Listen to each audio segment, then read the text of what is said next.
Right then, lads, welcome back to Courses Arsenal podcast. It's a Monday morning. Very, very, very good vibes around the Arsenal fan base, around the Arsenal fraternity, around everything Arsenal. And obviously, it is very, very big vibes around Courses Arsenal podcast. We're going to be speaking a couple of things, especially Thomas Partey, and Tierney, the injury update around the team, and big news on Mikel Arteta making it 100 games as manager of Arsenal Football Club, 10 out of 10 in the last 10 games, and eight games unbeaten in the league in the last 8 games. That is absolutely sensational from Mikel Arteta. We're going to learn about Thomas Partey's injury. What is the latest update? I mean, why didn't he play against Watford in a game that I thought Arsenal needed to win, and we actually did win. We are in position 5 on the table right about now, so please do ignore the league position for a moment. It shows 6th, but please do ignore that. I should be updating that in the next video. Do me a favor, smash that like button, you gunners. Make sure you subscribe to the channel, the Arsenal podcast.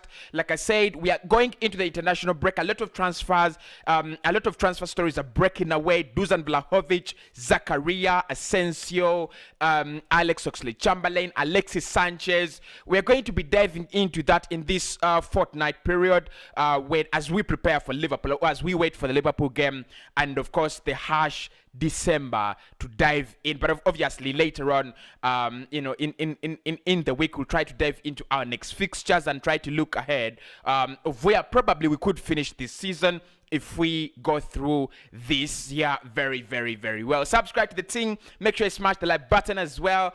And we are sponsored by the beautiful people from H&A Scammers. So if you like to play games, if you love to play virtual games, computer games, FIFA 22, Mortal Kombat, GTA, you can name them. Please do check out H&A Scammers. They are really on it, and they are the best in the game when it comes to giving you the luxury and the entertainment and everything in terms of gaming, right? So we can try to look at the team news around our team. Mikel did speak up about a couple of things, especially on Maitland-Niles, Partey and Tierney, and the general update on injury. So we're going to try to look at what Mikel said in that game. But of course, more basically, what I want to focus on in this video is Thomas Partey. Why didn't Thomas Partey play? And exactly try to understand why is he picking up these small, simple injuries. When is he expected to be back? Are we going to have him against Liverpool? Are we going to have him against Newcastle? Are we going to have him against Manchester United? Very big games coming up for Arsenal. Very hard fixtures, very important games, very important months of the season coming up. We are making a U-turn in December. You need your best players there, and obviously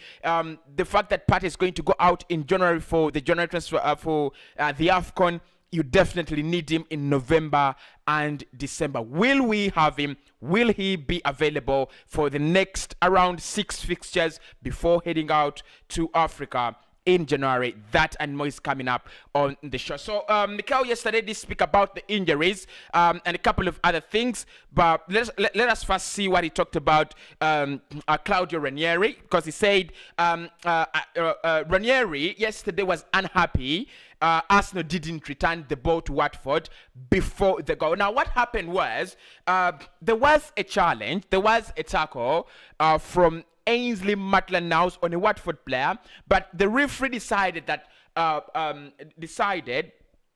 play continues, right?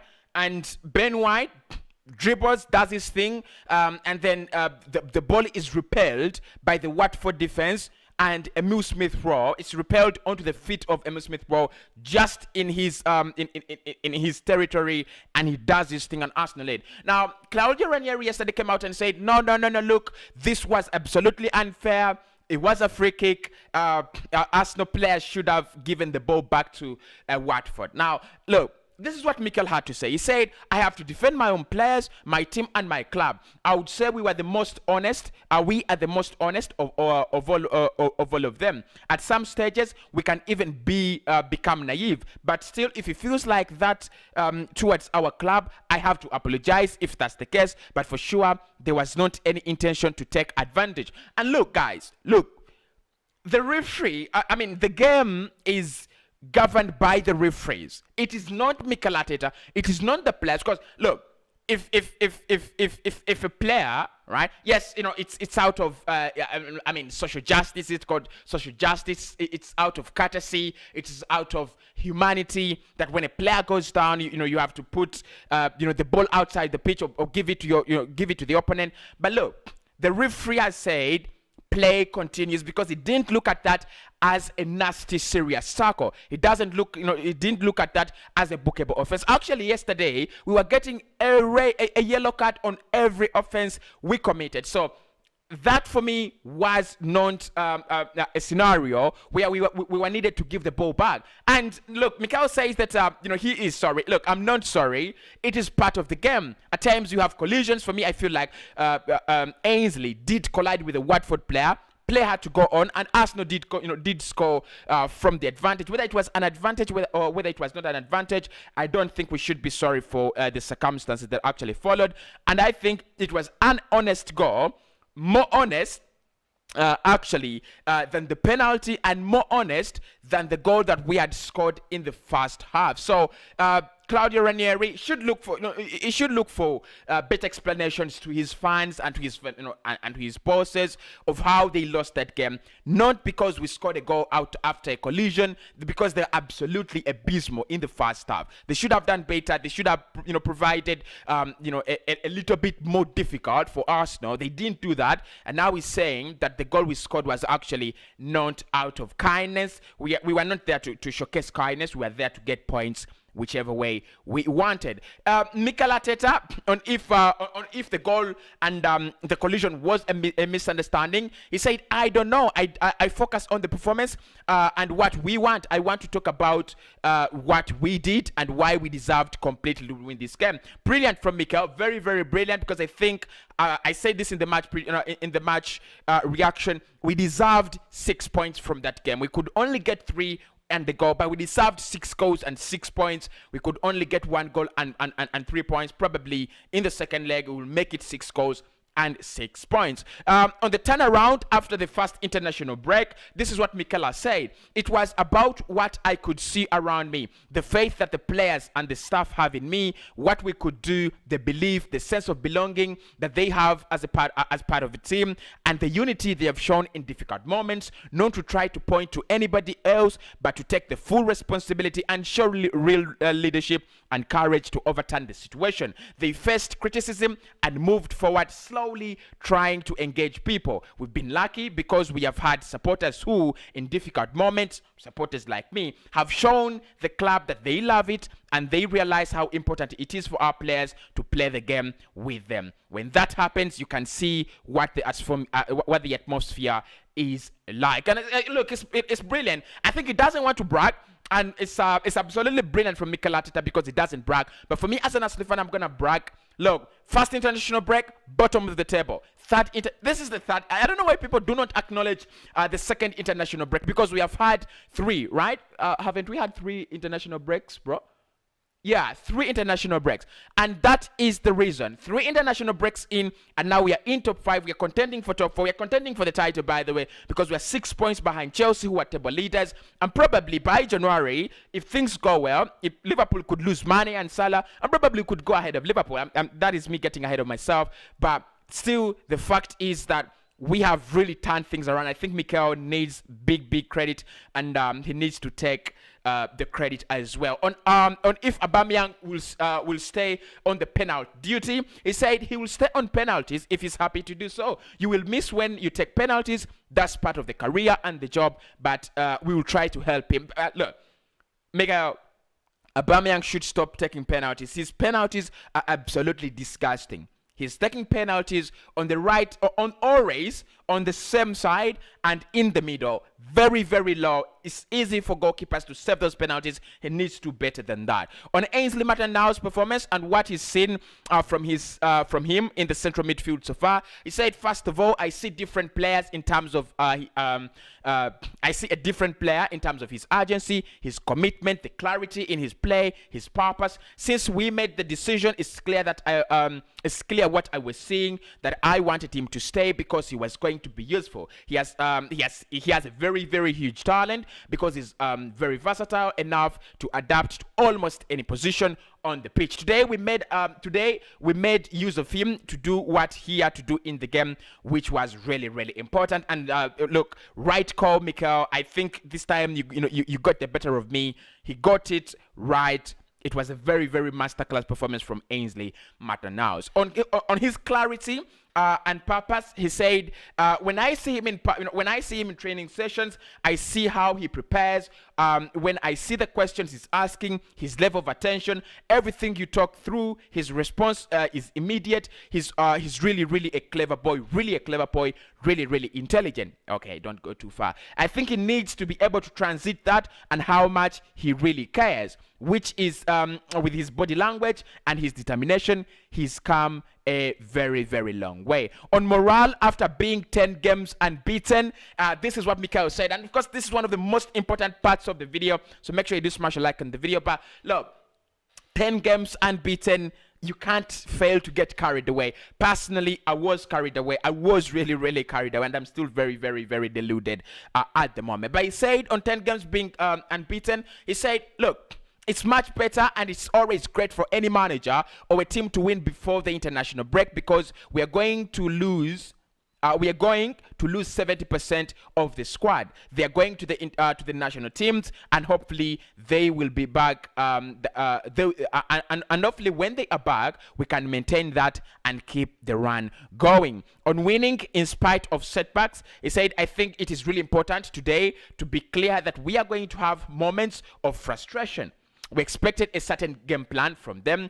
That is going to happen, and you have to go through that. You have to be consistent, and you have to be determined with what you want to achieve in the game and the type of actions that are necessary to win the game and keep going. We never lost sight of that, and I believe that's why we won the game today. On whether Kian Tierney is still first choice at left back and whether he's back, look, this is really an important question, not because I think Kian Tierney has dropped out of favor, but the reason is Tierney did pick up an injury, and Nuno has actually done very, very well to cover up for our senior left back. But this is what Mikel said. Well, Nuno is playing because he deserves to play. He's been exceptional in all the performances where he's been given the opportunity. But I cannot say anything different with Kian Tierney. Kieran has been superb for us. Kieran has been injured. He came back 2 days ago to do his first full training session. This is what we need: two players that are raising the level in their position, and I'm happy with that. By the way, Kian Tierney is back in full training, so at least that we know, thank God, against Liverpool. Because for me, despite the fact that I think Nuno is a very, very good player, against clubs like Liverpool, we have players like Trent, Robertson, Mane, Jota, Salah, Firmino. You need a very, very mature, experienced centre-back, and you need, centre-back partnership, and you also need a very, very, very, experienced, player at fullback. I think Tomiyasu will do that, but I also still think Tierney could do that. We could go for a back five, like Glenn suggested yesterday. We could go for a back five, which is not even, something that I was even thinking about. But we could play a back five with Kian Tierney as part of the defense, and maybe Tomiyasu flying ahead of the back three with Nuno Tavares. But in the end, I still think Tierney is my centre back. Tierney is my left back, and Tierney is my is still my full back. On whether Thomas Partey and Tierney will appear for their national sides, an update on Thomas Partey, guys. An update on Thomas Partey. He said, "Let's see what happens with Thomas. He hasn't been available to play. He's got a muscle injury. Come on, those are some of the injuries that I really I'm scared of." And he said, we don't know how it's going to evolve, so let's take it day by day. Kian is going to go with the Scotland squad. He's training inside the stadium, and he will go with Scotland. So that is Mikel Arteta on the latest update around the team, and of course the latest update around the injury update. So just to dive into my discussion of the day, which is Thomas Partey and Kian Tierney injury updates, and probably what we should do about them. I think Kiatian is back, and that's a very, very good thing for Scotland, because they do not have so much quality. Of course, no disrespect to Scotland. Me coming from a country that is not even competing for the World Cup doesn't really mean that I cannot see that Scotland lack quality. But look, so it's gonna go out with Scotland, and for me that is a big scare, because I thought, coming back 2 days ago, yes, he loves to play for Scotland, and we know how he loves to be in that Scottish side. We know how much he wants to be playing with Scotland. But we have Liverpool coming on next, and if he goes out, with Scotland with only 2 days, back, it's gonna affect him. We could get a setback. He could get a long-term injury that gives more time to Nuno Tavares, but that puts us at a very, very big risk when we are going to play the likes of Manchester United, when we're going to play the likes of Liverpool, Chelsea, and a couple of other other clubs, the likes of Everton, Southampton, and a couple of other clubs coming up. So I think with Kieran Tierney, his injury is not the problem. My problem is rushing him back. That is my problem. Give him some time. These 2 weeks should have been for Kieran Tierney to heal. But like I said, Scotland are going to really, really need him. Now with Thomas Partey, he's picked up a muscle injury. Now we know. Now there is an injury boost on Thomas Partey, like I indicated in the video title. There is an injury boost, and the boost is that it is not a big injury like Granit Xhaka's. It is not an injury that's going to keep him out for a month. It's not an injury that's going to keep him out for 3 weeks. No, it's an injury that could actually keep him out for a week or two. That means, look, this is not me being very, very selfish, but look, if Ghana are playing World Cup qualifiers, and we know how much he means for Ghana. In the last 2 games he played for them, he's actually come onto the score sheet. And I want to thank Ghana, because after that Ghana international break, he comes back into the Arsenal side as a very different player, elevated, with a lot of courage, with a lot of charisma, and with a lot of energy. So probably his performances on Ghana did inspire the party we saw from the international break. But my point is that if he doesn't go for Ghana, or if he plays one game for Ghana, maybe we can try to preserve him, because trust me, Ghana do not want Partey to get injured for a long time beyond January. We don't want that to happen either. So what might happen though is you might have Thomas Partey. I mean, I'm only suggesting, Ghana fans, please don't get in my inbox. But what I'm suggesting is that maybe we should have Thomas Partey miss out on the Ghana duty, on the national team duty, for 2 weeks, and then you guys can have him in January. It's only considerate because he's picked up a muscle injury, and we know that he's been nursing these repetitive injuries time and time out again, especially ever since he joined Arsenal. So Partey is not going to be out for long, but for me, he needs this injury he needs some rest. That's it. He needs some rest. He's a pivot in Ghana. He's a pivot at Arsenal, and we know how much pressure is on his legs. Of course, he's got the legs. That's a good thing. He's got the legs. He's got the energy. He's got the character. He's got the morale, the drive to do his thing. But if we can just consider it, if we can put Partey just out of the picture for Ghana and for Arsenal for 2 weeks, let him come back against Liverpool. That is me being selfish, but if he comes back against Liverpool, by Boxing Day, he's going to be leaving for Ghana, for Christ's sake. And you're going to have him for a full month, probably in the African Cup of Nations. He could help you win it, which I actually do not care, because my country is not there. And, we could be all sorted. So that is the latest update around the team news as we enter the international break. Xhaka is not yet back. I know people, you want to know about Granit Xhaka and his availability. He's not back, so probably it's going to be Ainsley Maitland-Niles that plays in that area for quite some time. It's not a problem for me, because like Mikel said, it's improving day by day. It's like Smith Rowe. It's just like other players. They're improving. The squad is improving. The quality, the competitiveness, the level at which players want to play, and the level at which they're actually playing. They're improving, and that is something that we all do want. Partey is coming back in 2 weeks. Kian Tierney is back, already trained now, 2 days in full training.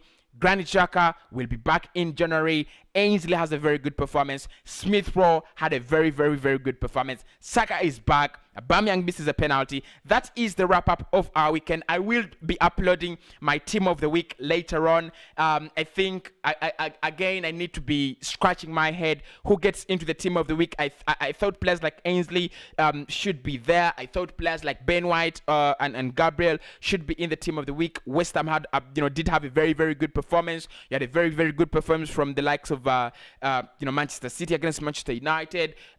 So team of the week is going to be a very, very hard one, but please pray for me that I can actually get it right. I'll have the Super Arsenal podcast. I think our guest today could be someone special, so I'm going to have the Super Arsenal podcast where we talk about the latest around Arsenal and the Arsenal fan debates, and obviously later in the day we'll talk about Dusan Vlahovic and the price that Arsenal have apparently agreed to pay to get the young Serbian 21-year-old striker from Fiorentina.